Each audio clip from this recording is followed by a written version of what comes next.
welcome back to the Money-ish Show. And in this episode, we have a local guest that came all the way from Vineyard, right here in Utah, down the road from us. His name is Roger Comstock. Roger runs a business I think you guys are all going to like and enjoy, because it's something we've never, ever talked about on this podcast. It's a totally different angle, which is why I want to give him the show, to show you guys a different type of business out there.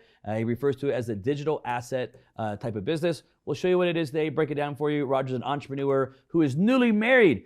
Just as about 7 months ago, was newly married, and so he's happy right now.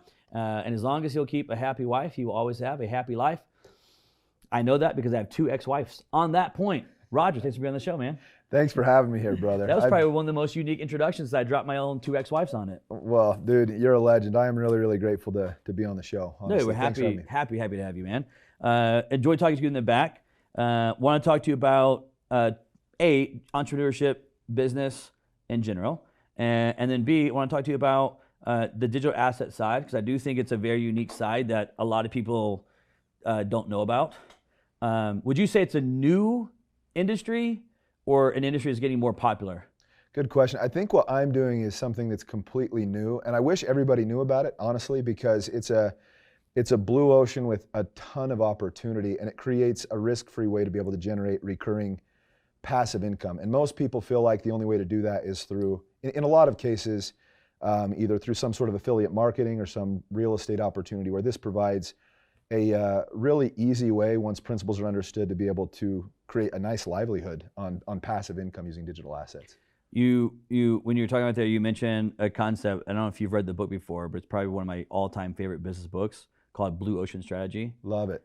That book. So you mentioned the words blue ocean. I'm like, I wonder if he's read the book Blue Ocean Strategy. I have not read that entire book, but that the synopsis of what that book teaches is something that I feel is super, super important for entrepreneurs to understand. Yeah, dude, it is part of the, and you're dead on accurate in that the digital asset business that you're in is a complete blue ocean market that's out there, right? So really quick, because I want to add value to the viewers.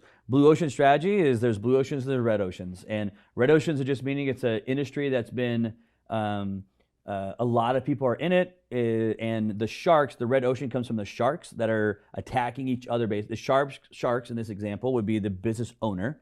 And the way that the business owner gets more business, if you will, is normally by lowering his price and competing with the other business owner to acquire the customers, which means the sharks are fighting, which means you have a lot of blood in the water. Very, very crowded market space. But in the ocean, there's a massive ocean.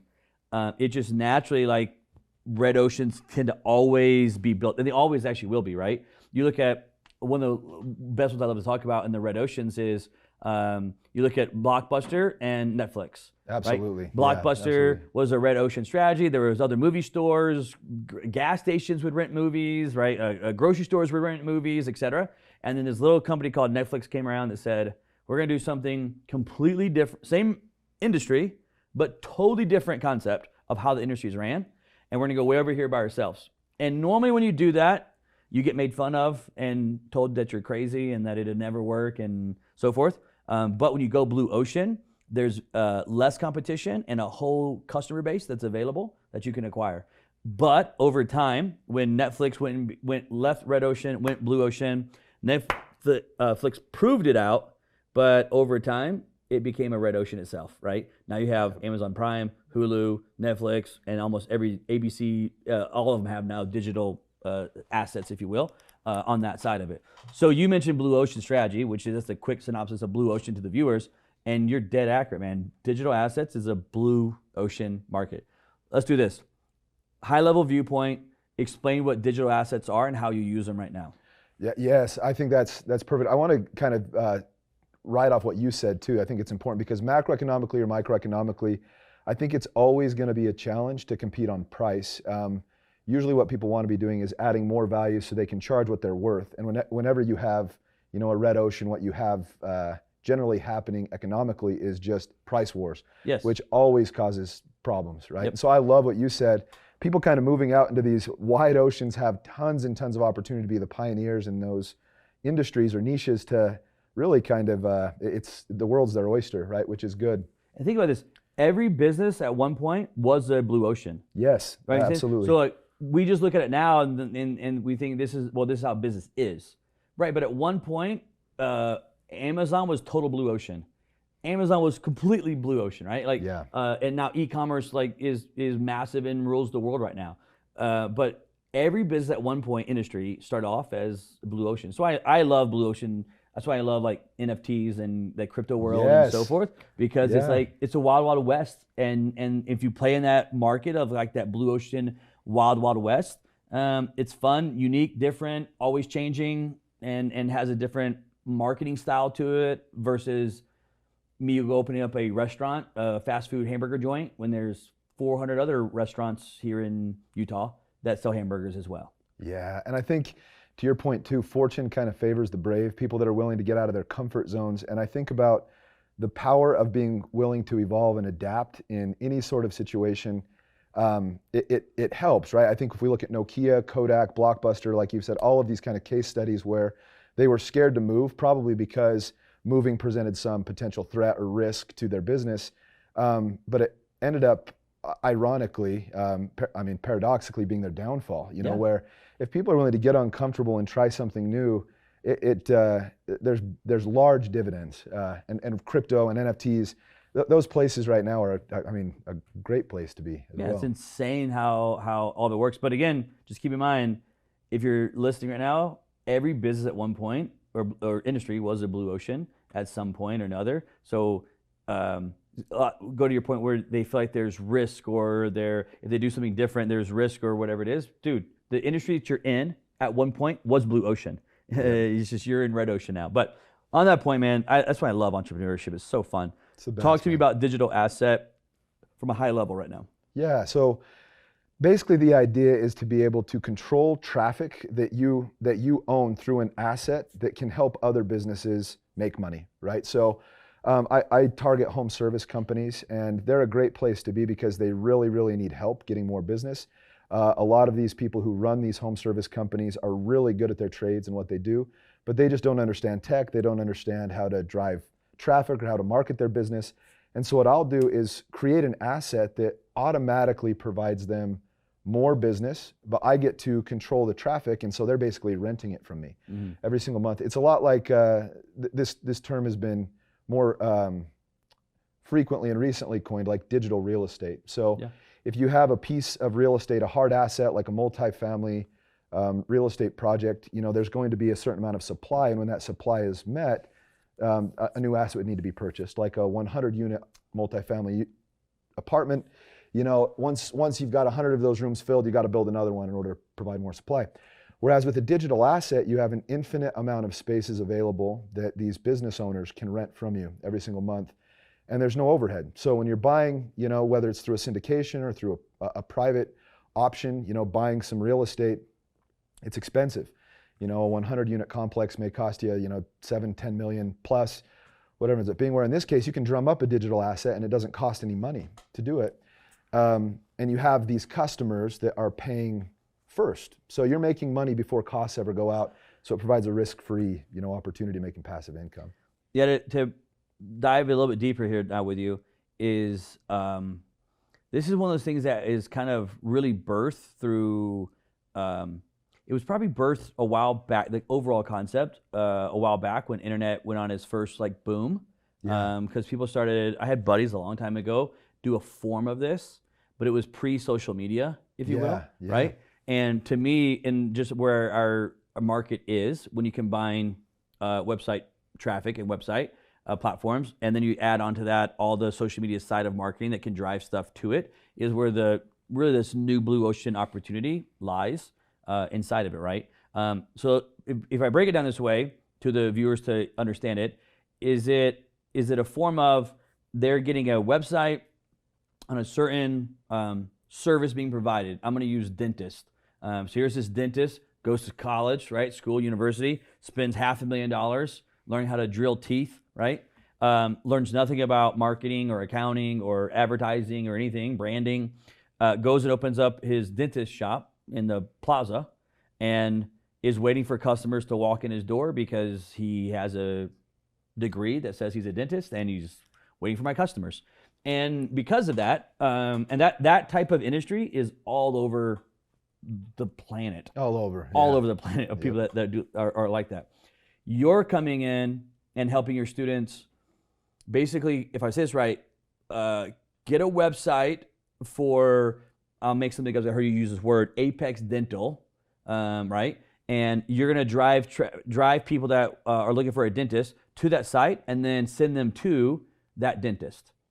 Big picture, am I saying that right? Yeah, and I think generally entrepreneurs, what we love to do is build things. I mean, we're like little kids growing up, right? Love it. It's the best. We love to solve problems. We love to provide value and help people. And so, like you said, these dentists are coming into the market really, really good at their particular trade, and they have a really valuable skill set, but they need to be able to drive traffic into their practices. And so instead of actually going through their practice to get them traffic through their own native assets, their Facebook page, their Instagram page, what we can do is actually build a third-party asset that we can drive traffic, we can use to drive traffic for multiple practices across the country. So really the entire US is our economy, our micro economy within a particular niche, whether it's home services or law or weddings or whatever somebody would want to build a digital asset for. We have the ability to help people understand how to make passive income by providing value to other businesses. Go a little bit deeper on the side of when you're talking about, well, I was giving the example of this one dentist and driving leads to that dentist, but then you talked about, well, really you could have one digital asset that's driving 50 different dentists across the country. Yeah. What does that mean? How does that work? Yeah, it's interesting. So let's go back. I think one of the best ways to kind of visualize what's going on here is to utilize real estate metaphorically. And so you have a hard asset, like a duplex, a triplex, a multifamily unit. And in that case, it is only going to serve the local area that it is in, right? So if there is a multifamily unit in Salt Lake City, Utah, only people within Salt Lake are able to rent from that multifamily unit. Whereas this digital asset, because it's all online based, I could build an asset focused on home services, and I could serve home service companies across the entire US. What's amazing about that, there's about 27.2 million small to medium sized businesses in our little microeconomy here in the United States, which is amazing because people need help, right? Mm-hmm. And so again, what's so fun as an entrepreneur is being able to really provide lots and lots of value.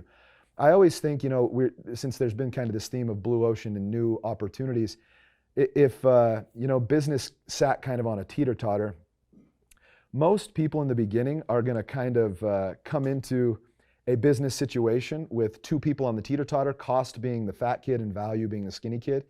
But throughout a conversation, when we're talking to business owners and helping them understand the value of utilizing a digital asset, if you can feed the skinny kid, the value and starve the fat kid, the cost, these business owners are more than happy to pay anything to receive help and make money. For a business owner may pay $1,200 a month, which is killer. And if we can help them make, 15 to 20 grand extra, that's killer value for them.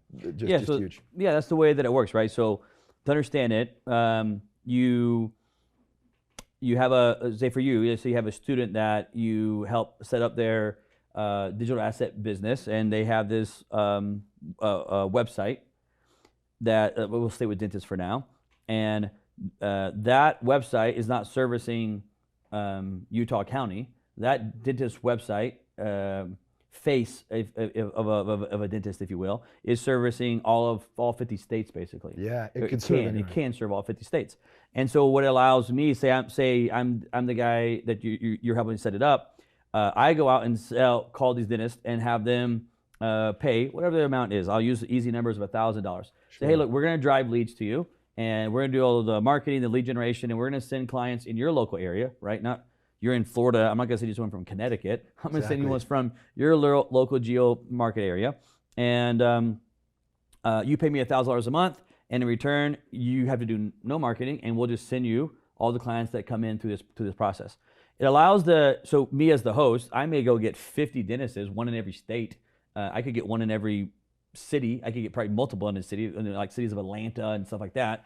But it allows me to get 50 dentists in 50 different states, market one website, and then send out the clients to whatever dentist they go to. In theory, I'm not saying this is how you do it, but in theory, that would be 50 dentists paying me $1,000 a month. That's $50,000 a month that I would have of income, driving out the leads to these different dentists.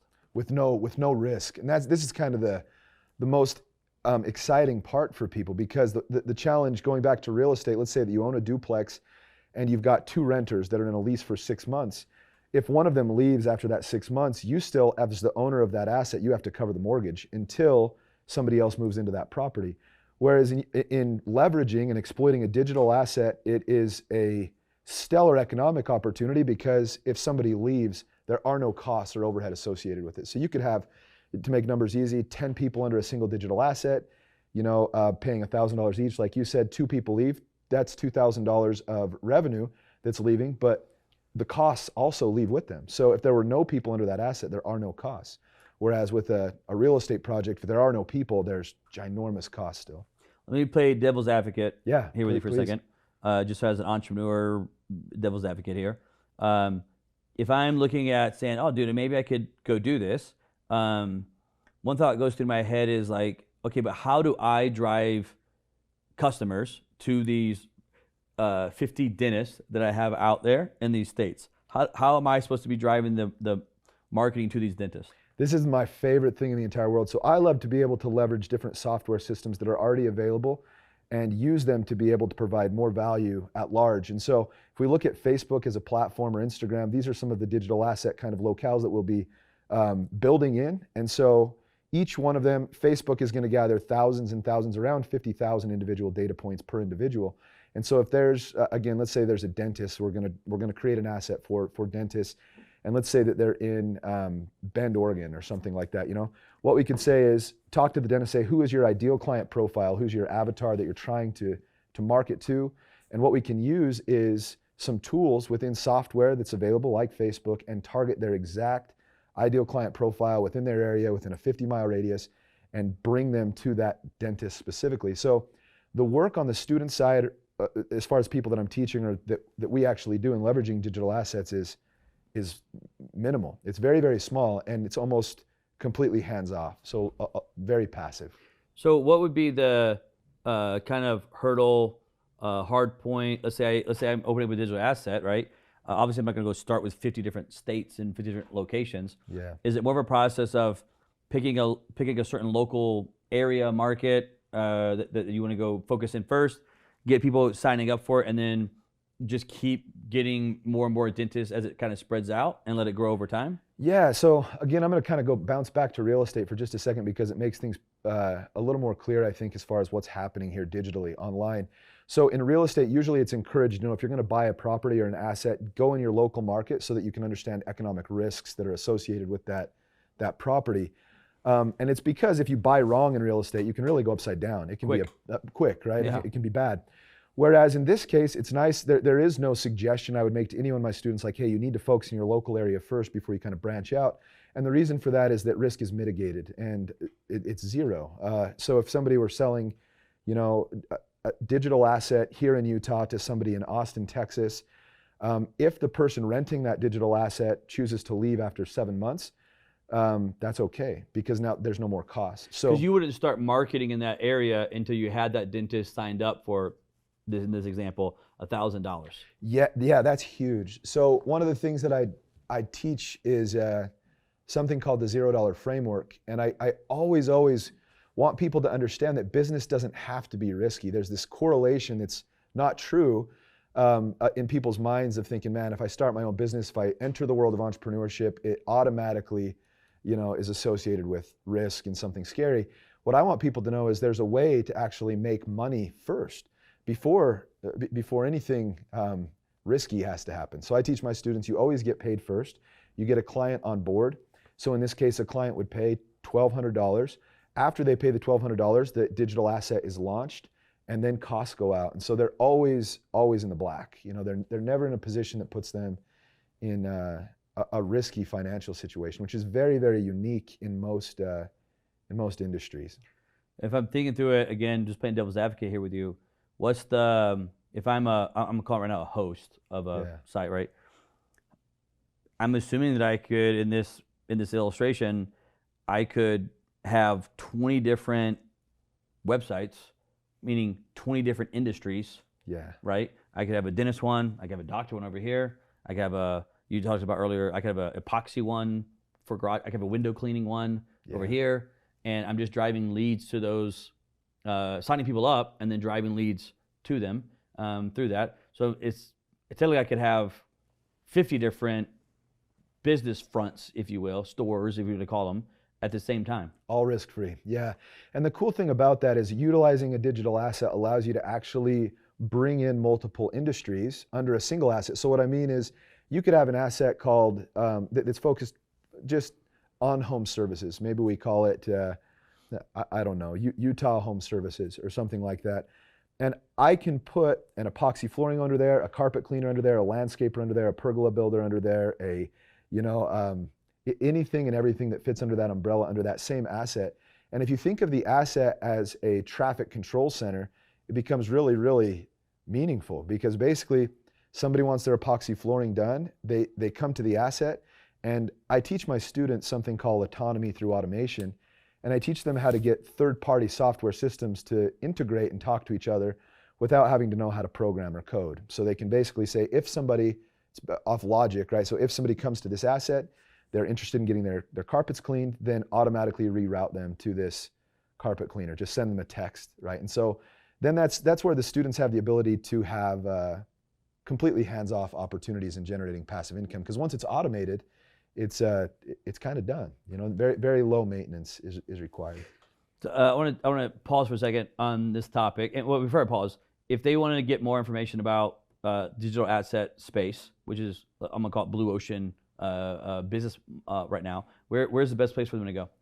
They could either follow me on Instagram and just DM me like passive income, or what's your Instagram handle? Roger.comstock, ROGER, no D, Roger.comstock.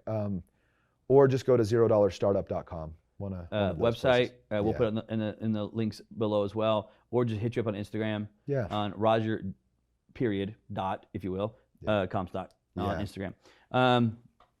Okay, so pausing for a second on digital assets, I want to get a little bit into entrepreneurship and philosophize here with you on the process of entrepreneurship. I love it, man. And the first one I get into is, I love asking this question to people all the time, which is, do you think that entrepreneurs are born or created?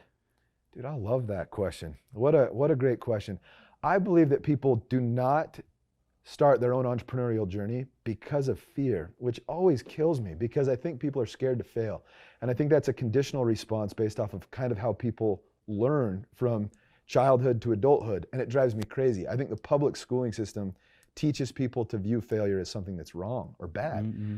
And I don't have kids yet, but I'm excited to, and I'm excited to be a dad and to help my kids understand that failure is one of the very best things that they could ever experience. It's a stepping stone to success. And Nelson Mandela said we either learn or we succeed. Instead of saying we either fail or we succeed, it's like, well, if I didn't get it right the first time, all I need to do is pivot, adapt, evolve, become better. And by doing so, eventually I'll hit my goals, I'll become successful. And I think that's primarily stemming from the fact that success is not a linear equation, right? A lot of people think like, okay, I'm at A, B is up here. Most people, unfortunately, get into entrepreneurship thinking that if I do this, right, if I follow these steps, then it's gonna be a really easy, upward trajectory to B. Whereas it's much more volatile, and that volatility is such a meaningful, character-building, exceptional experience. I would never trade the downs ever for anything. They've helped me learn who I am, as a person. It almost gets me emotional talking about it because I just love entrepreneurship, man. I look at Phil Knight, he wrote Shoe Dog, owner of Nike. He sold his car for $1,500 for sneakers. The dude borrowed his best friend's parents' savings and learned all along the way. Stashed sneakers in his parents' basement, sold them at high school track meets. And by the end of his experience, he's worth about $10 billion. He's talking to Bill Gates, Warren Buffett in a movie theater. And my favorite quote of all time about entrepreneurship comes from Phil Knight, because at the end of the book, dude, it gets me choked up because it's so good. He says, I wish I could go back and do it all over again. So it was never about the money. It was, we look at Elon Musk, right? He sells for oodles of dough, millions and millions and millions of dollars, when PayPal kind of bought him out.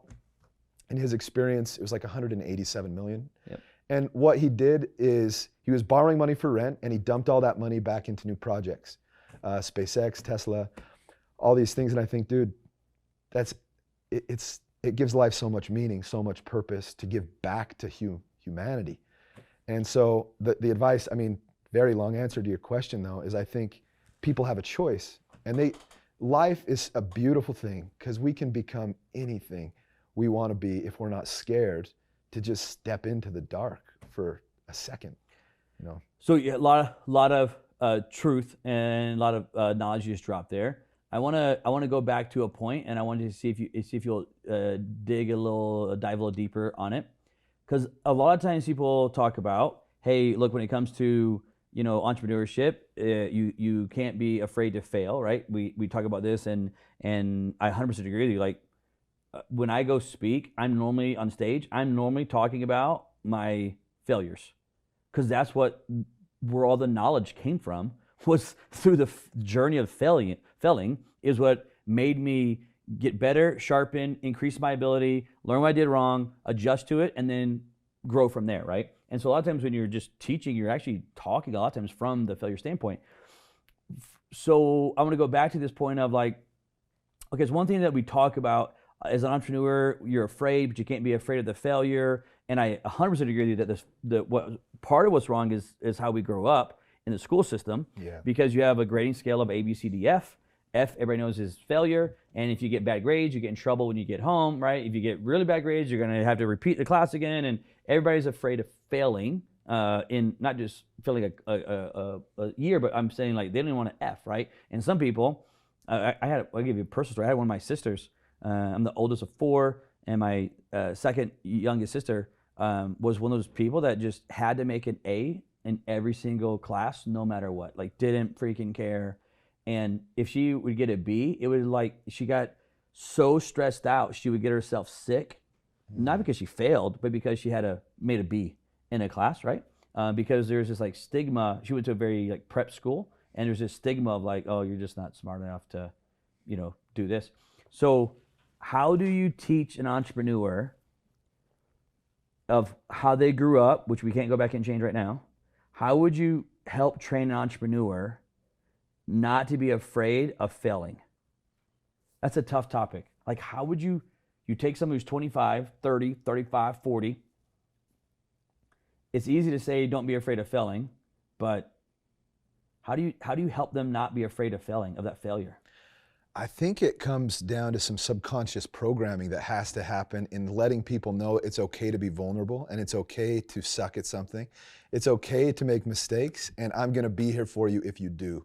Right? Like, that's why with my kids, if they struggle, if they fail, I don't care if they get a C, man, as long as they're trying to get an A, because they know that they're wanting to be better through the process. It's not like, I think so many people feel like their failures actually are who they are, right? It's like, oh man, I got an F, that means I am a failure.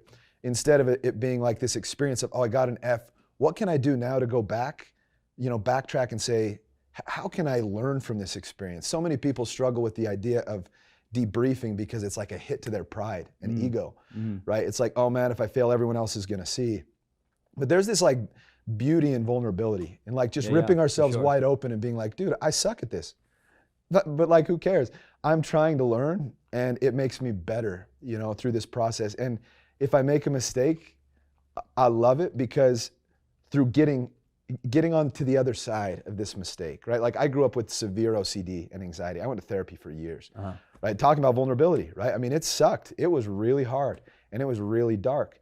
But in my mind, I was just hell-bent on making sure that I was not going to be mastered by anything else. Nothing was gonna control my outcomes in my life. I live this mantra of no excuses. I think like Viktor Frankl, right? This guy that could have easily just said, life's hard, and it's kind of the condition that I was born into. Right? I think there's a whole, as my mind is spinning here as an entrepreneur, I think there's a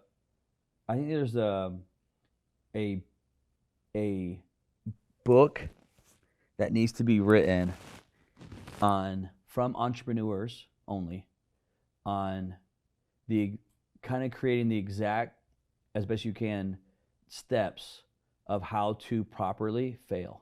Yes. That makes sense? Be so good. Because if you honestly, you always think about it, right? Because again, everything you're saying is true. I just grew up in a very unique home that was highly blessed with parents, and my dad was just, I've always said he was a very unique cat in how he raised me, and and failing at our house with me as his son was always an opportunity to dig deep and to figure out why, how did it happen, why did it happen, where did it come from, what made you fail. Okay, let's figure out what the actual goal was that you were trying to accomplish. Okay, now what does it take to get to that goal? What are the steps you have to get? And it was just a giant learning, but there was no shame in it. There was no like you're a loser. It was deep teaching, hours and hours of like my dad teaching me how to take this and turn it into this. It was going through sports and losing, and then him sitting back down and teaching, okay, how do we lose? What was the cause of it? Where do they beat us at? How do you get better at this now? What is it going to take to get better to stop them on this run or this path, whatever it was, right? Most people don't think grow up with not that he did not promote failure. He promoted winning, but always used the failures as growth opportunities. But if you wrote a book on, as an entrepreneur, because only entrepreneurs would understand it, the true life principles of it. Like I've lost everything in business, like everything I owned, lost it all. But how do you grow from that? Because that really, if you stop and think about it, dude, as I'm sitting here philosophizing with you, is probably the secret sauce for entrepreneurship. You know what I mean? Like you can learn through winning, but you don't learn as much if you always win. That's what's wrong, in my opinion, with kids in the sports that we have now where everybody wins. There's no losing team in sports now because parents don't want to hurt their kids' feelings that they lost in baseball. And so it's like, oh, we're not going to keep score. The shit are you talking about? Oh, exactly. Yeah. Losing in that game is what makes you a better baseball player, because it should bother you. It should piss you off. It should make you upset and mad, and then figure out how to become better. And so much of the world, we're taking that away from the kids of failing, and we got to move forward.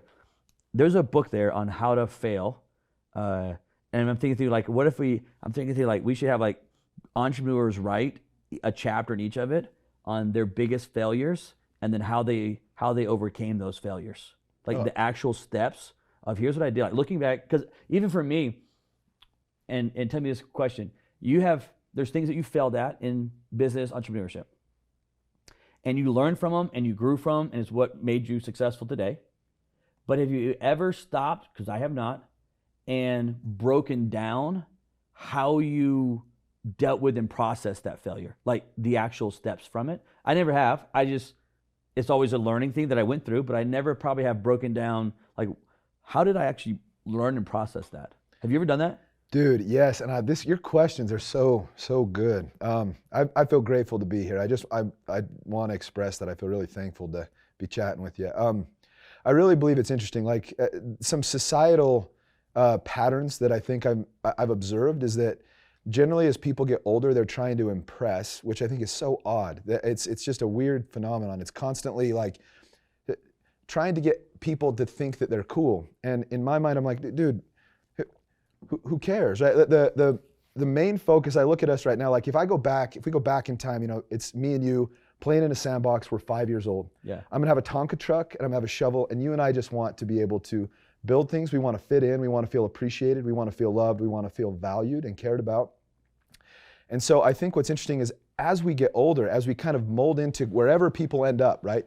They tend to forget. It's a weird thing. As we get older, we forget the things that matter most. Like in Maslow's hierarchy of needs, we have self-actualization at the top, we have food, water, shelter at the bottom, but the second level is just safety, security, and I think it, in entrepreneurship, I think it keeps people, again, kind of going back to this whole fear-based mindset, mentality, it keeps people from trying, right, to build something, because they don't feel safe. They feel nervous. And I think, when you're saying, have I ever taken a time to just stop and think about kind of what this process has? I've learned something about myself, and it's that if I care about what other people think, I'm not going to make the impact on the world that I want to. Mm-hmm. like I want to make a dent on this place, man. Like when I die, I want to have left something positive and meaningful here. Like I want people to say, not Roger made a lot of money, because who cares, right? Like I want them to say, that dude loved me. You know, like he made me feel, and this is what's so important to me. In high school, dude, forgive me, man. I don't know why this choked me up, but it's like, I think people need to feel important, you know, and it's valued. They do, man. They need it.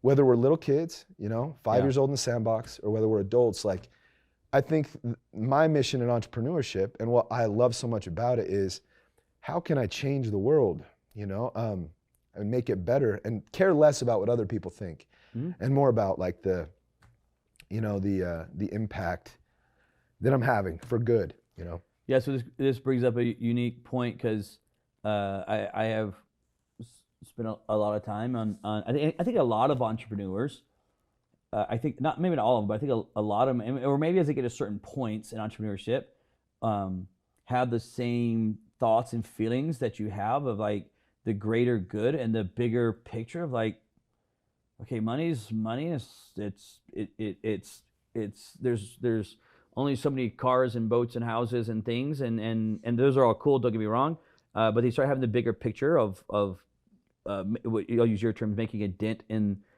the planet. And I think it comes down to I broke it down into the two words of impact and influence. If you watch the show at all, viewers, you've heard me say it.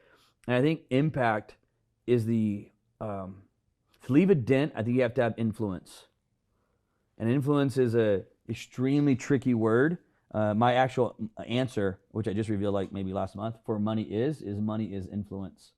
And so good, man. But influence is extremely, extremely hard to get, right?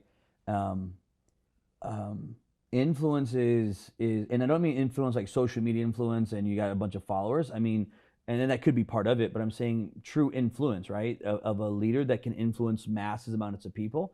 And the only way that I have came to figure out how to do that is by focusing on impact. And impact is just focusing on the one person that's in front of me at that time and making an impact on that person's life, and trying my very best to create value, give, add, whatever I can, and create impact there.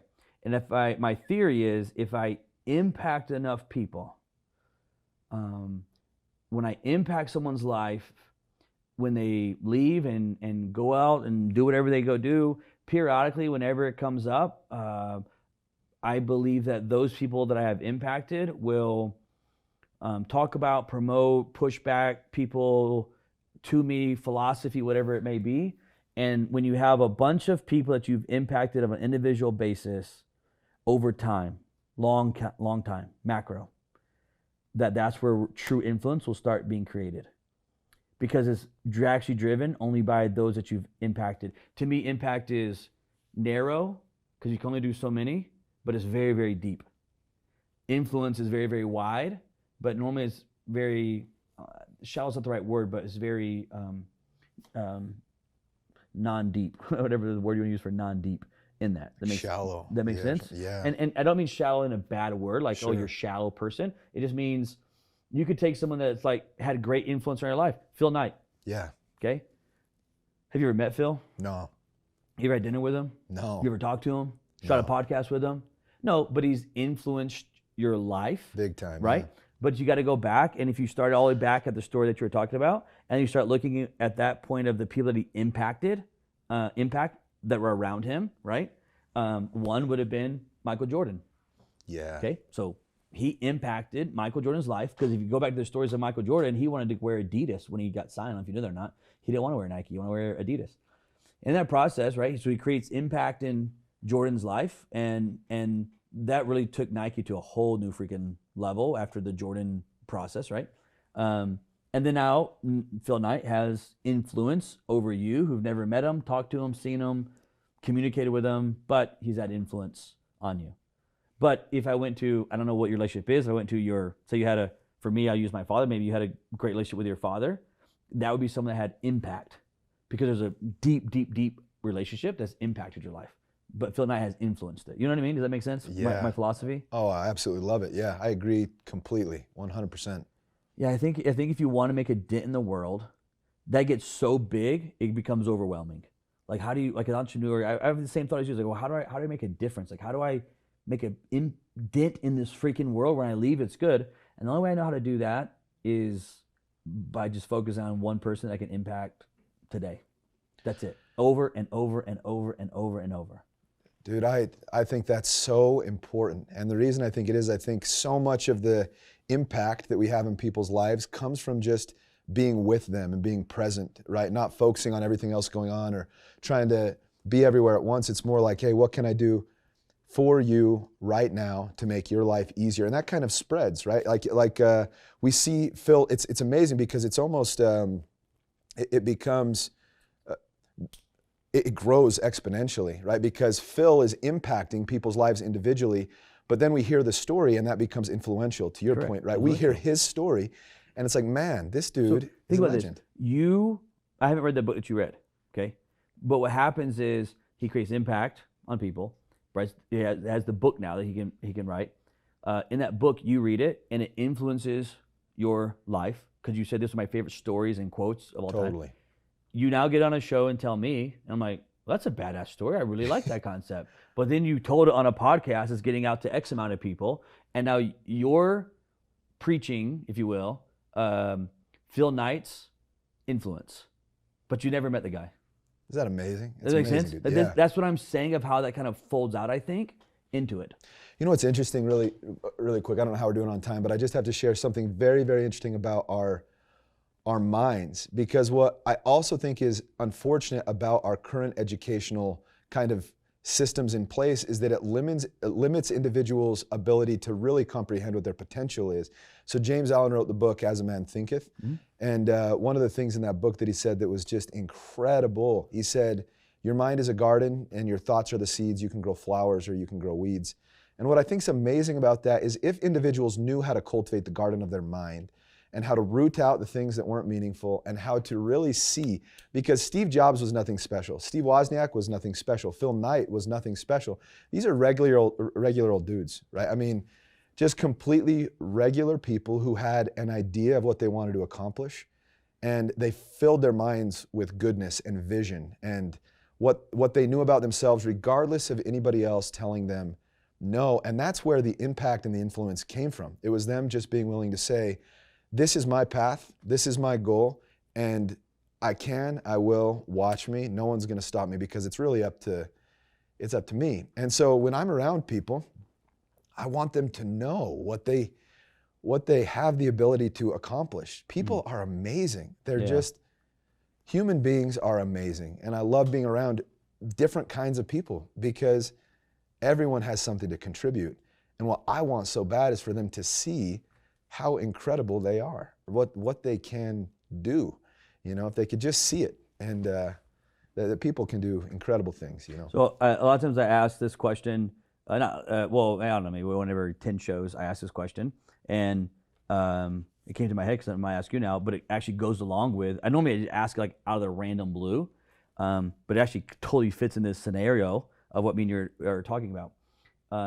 And I always ask the question, because everybody has winning principles, right? I was like, here's these 5 steps of winning, and here's these 3 steps of being successful, and so forth. And I always talk about, for a reason, I like asking the entrepreneurs the question of, what's been it's a twofold question here, okay? It just actually goes with everything we talk. What has been one of the biggest struggles or, hurdles, obstacles in the entrepreneurial life that you faced, right, in business? Was it market? Was it speed? Was it action? What was the big hurdle that you were faced with as an entrepreneur? So not personal life, just entrepreneur life.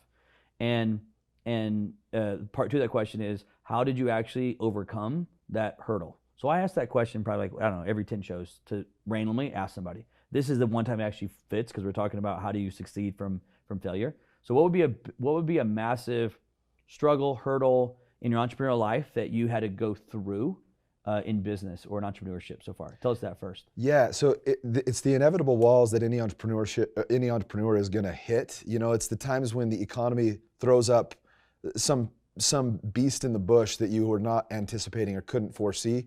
Just like, what the heck? Like, where did that come from? You know, COVID, right? That was one. That was a good example. Just, I mean, fairly recent here, where you're on a great trajectory, business is going fine and dandy, and all of a sudden COVID hits.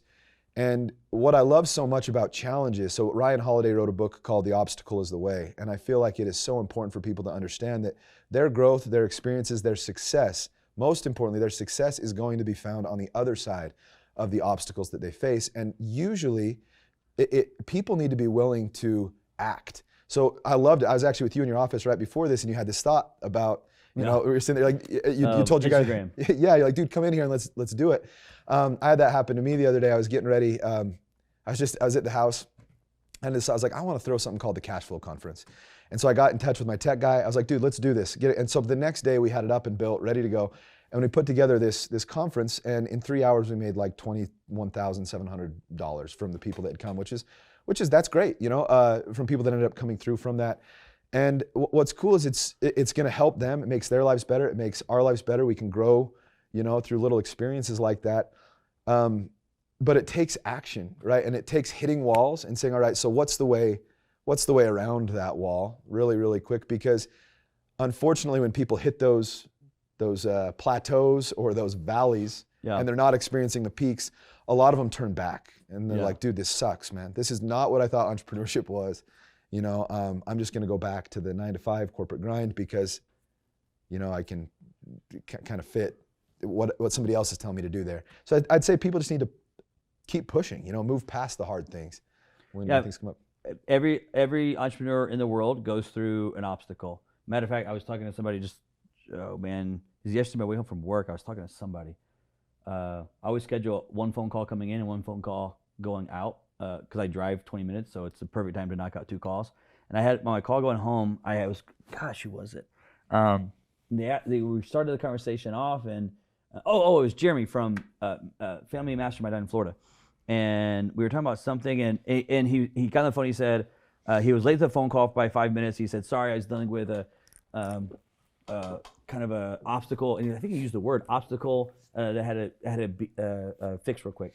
And I was like, dude, that's all entrepreneurship is every day we wake up and face obstacles, and it's just a matter of how do you solve them, fix them, go around them, under them, over them, through them, blow them up, build a rope, build a ladder, but you got to find a way to go through it, and that's what makes you the entrepreneur. Like that's the ingredient. You call it pushing through.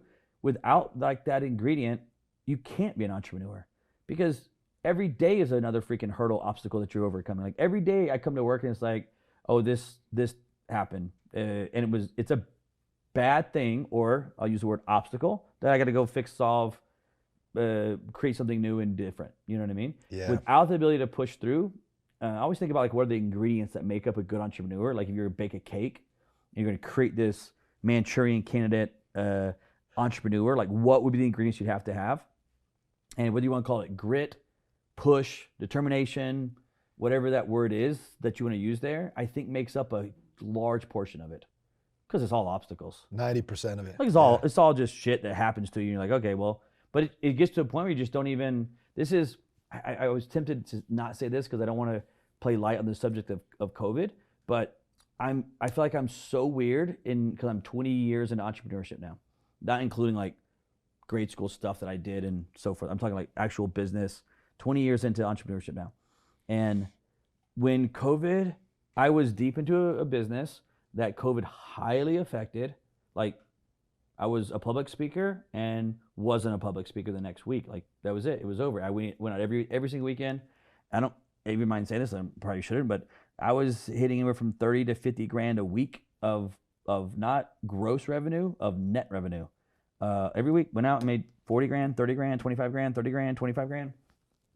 And 1 week it stopped, and it's never turned back on since, right? So most people, if you think about losing 25 grand a week of income, it's a huge freaking ordeal, and they short circuit.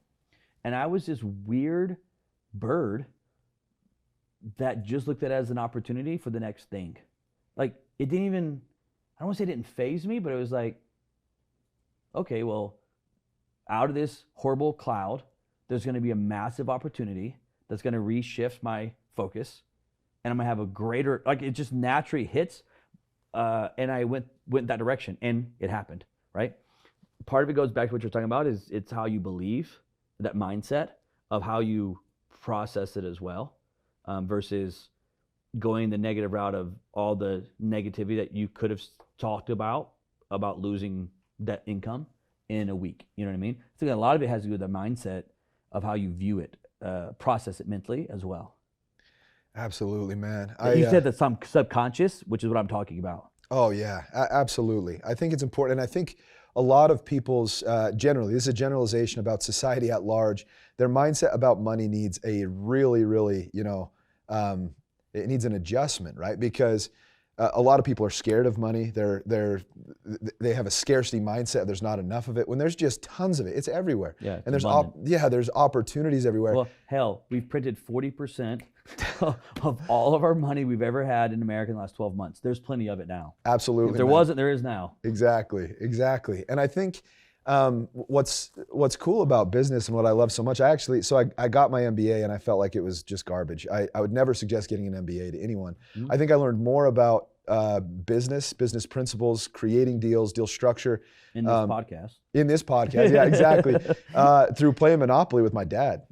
Seriously, structuring creative deals and making things work. Mm-hmm. And I think that's really what life and money is like. Throughout life, we have all of these opportunities. I think we only really get this one shot at life, and we might as well just enjoy the experience and try things and build our character and love this time we have here, because it's just, I'm still young. I mean, I'm 33, but one thing I've realized as I've gotten older, when I was a kid, Christmas seemed to come, it would take forever, right? Like if I was like, man, Christmas is never coming again, now I feel like it comes, like it's so fast. I feel like I just got done with it, and we're at my house starting to decorate, like it's starting to come out, the boxes are starting to come out. I'm like, my God, I thought we just put these away. It's crazy, dude. Mm-hmm. And so because of that, I'm thinking I have got to savor the flavor and capitalize on opportunities, and life is like Monopoly.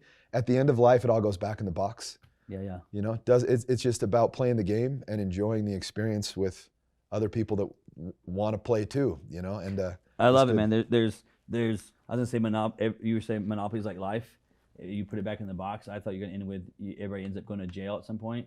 But same. I think we're the same thing. We were on the same page. I love it, brother. Hey, hit this right here with me, bro. And this is the Roger. Money is signed, and so I want you to answer it. You put your answer here, and then sign it right here, and then me and you'll talk about what money means to you. We've hit a lot about kind of the concept of the philosophy of it, but let's see what the answer is. Don't tell me. Just secretly write it for me, and we'll see if we get a new word for the Wall of Fame. I think I'm gonna write a book. And Stephanie, I know you're there, so I'm gonna need you to take a note on writing my new book. I think I want to call it How to Win Through Failure. Dude, I'll be the first person to buy it. How to win through failure. I would love it. I mean, I have so many entrepreneurs that I work with, in my groups and so forth. I think it's a cool way to do it is like write the philosophy of it, like talking about a little bit what we talked about today, and then having them break down what their number one, a story of their failure, and the number one thing of how they processed, how they got through that thing, and have like 20 chapters of it. But it doesn't have to be all through me, and then I could tie it all together at the front and back side of it, and talk about real life failures. Like no bullshit, there's no, here's how I absolutely got my ass handed to me in business. Yeah. Okay, and then here's how you have to grow, and here's not just saying we got to grow through failure. Well, no crap, Sherlock.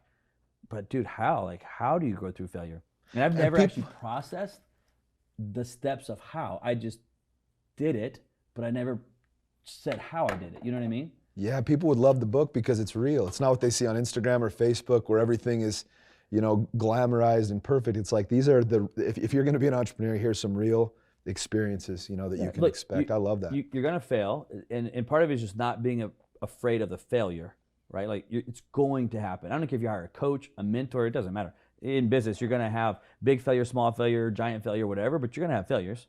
And when there comes along a failure, first of all, I think it goes into the mindset of how how you view the failure. And for me, because of my dad, it was always opportunity, not negativity. It was always opportunity, which means when COVID hit, it wasn't negativity went through my head, it was opportunity that went through my head. So that's what the road that I naturally went down was, what is the opportunity, right?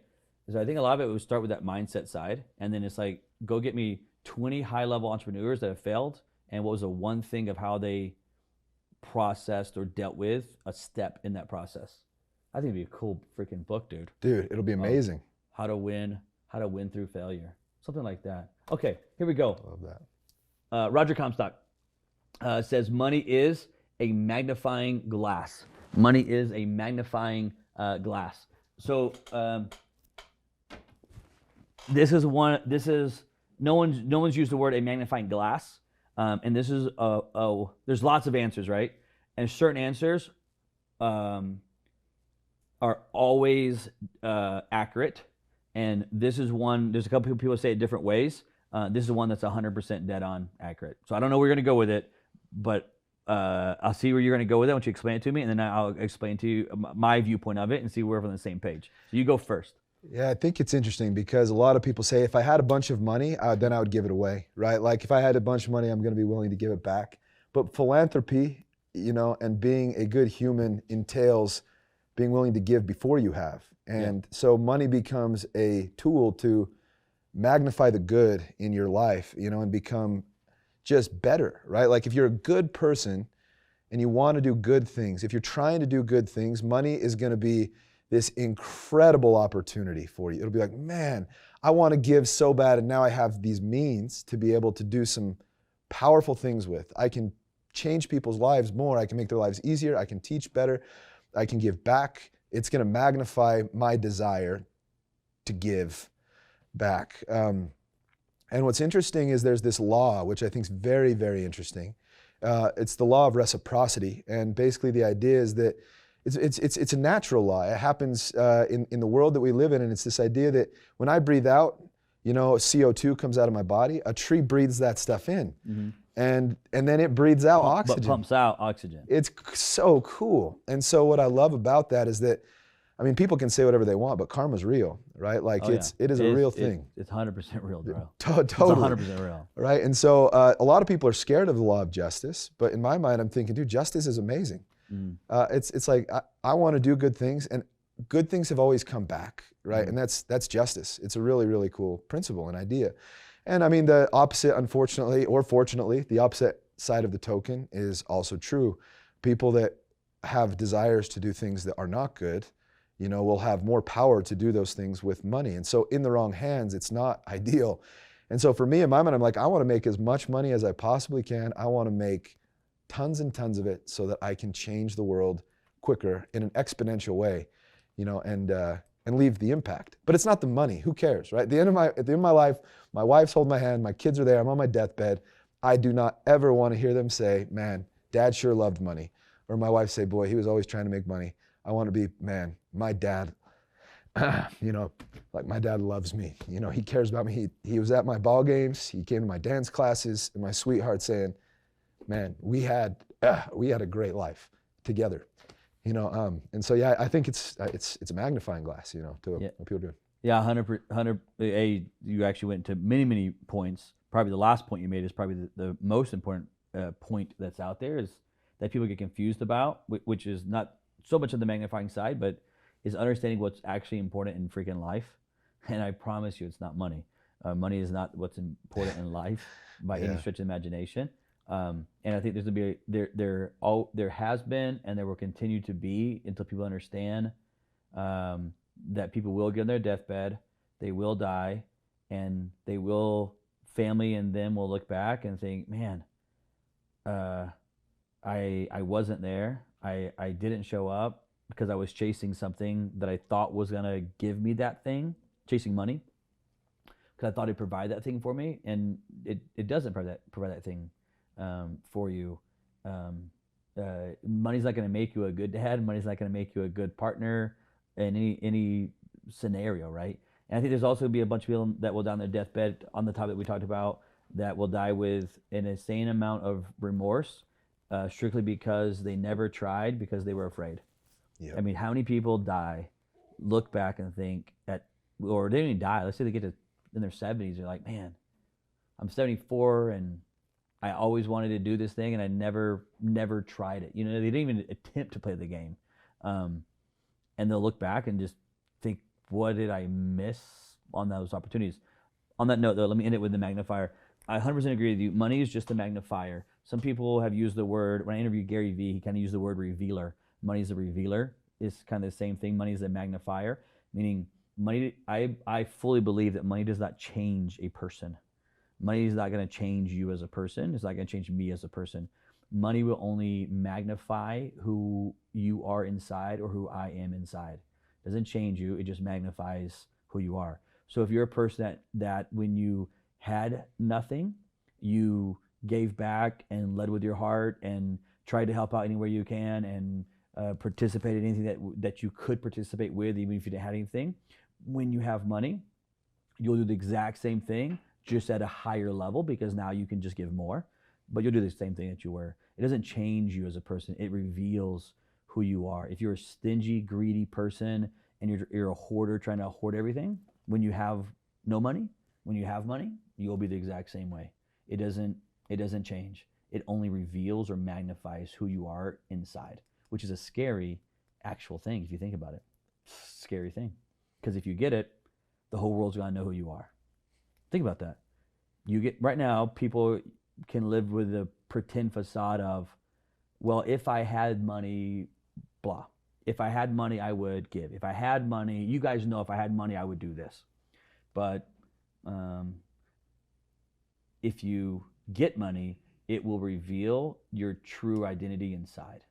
You know what I mean? Absolutely. There's no way to stop it. And, oh, God, there's some things I just never want to, I don't want to talk about. But today in my office, when you were in there, and when I didn't have money or I did have money, again, it only magnifies. I'm going to use it as an example, but I don't want to talk about it from the standpoint of a personal side.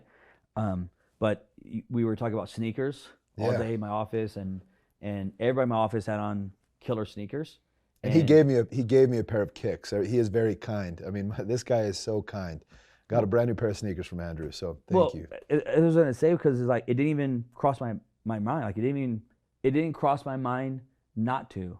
Does that make sense? Like as soon as, because it was happening when Doug came in, my social media guy, and we were talking about giveaways, and we were talking about card giveaways, and he's like, "Oh yeah, you had that pair of sneakers," and literally as soon as he said it, I was like, "Oh dude, what size do you wear?" And it never crossed my mind except to give it away. Like it was irrelevant to me. But my point is it's only because it's the magnifier of who you are inside, right? And when you're not that type of person, people you would think through and contemplate, well, I don't know if I should give that. It's probably better to hold it. I could do something else with it. Honestly, for me, I could have gave it. My whole point when I had the shoes, I was like, let's run a social media giveaway. It'd be better for me, in theory, to run a social media ad giveaway and get a bunch of more followers and likes and comments and engagements and then give the shoes away. But it's just irrelevant. Money's just a magnifier, dude. I bet you're where you are because it's become autonomous, and I think that's amazing. I think when giving becomes, it's not like, dude, I don't know, should I do it or not? It was so kind of you, so thoughtful. And you won't toot your own horn, but I'll just say this guy is so kind, and you're a good person. You know, it was just right off the cuff. Just give it to him, right? And I think it's an amazing thing. That's how I want to live my life, right? Yeah. I think it's like if somebody needs something, it's like, dude, what do they need? As long as it helps them and doesn't enable them, that's the challenge. It's something that's going to help them grow, not enable them to. It's like, give it away. I love it. Yeah, I can't tell you, because my office has a bunch of random cool shit all over it, man. Dang cool stuff, yeah. And I can't tell you how many times I have, without hesitation, gave something away because someone came in and was like, "Oh man, my kid loves this," and they were just saying it, like literally carrying a conversation.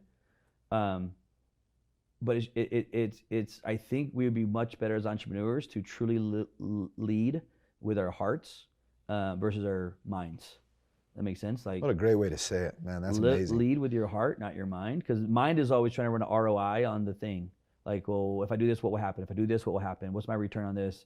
And for me, I had a meeting before this, and the whole meeting was about he was an engineer, and his whole brain is ran as an engineer's brain is like spreadsheet driven. X plus X equals this, and if it doesn't, we can't go do it.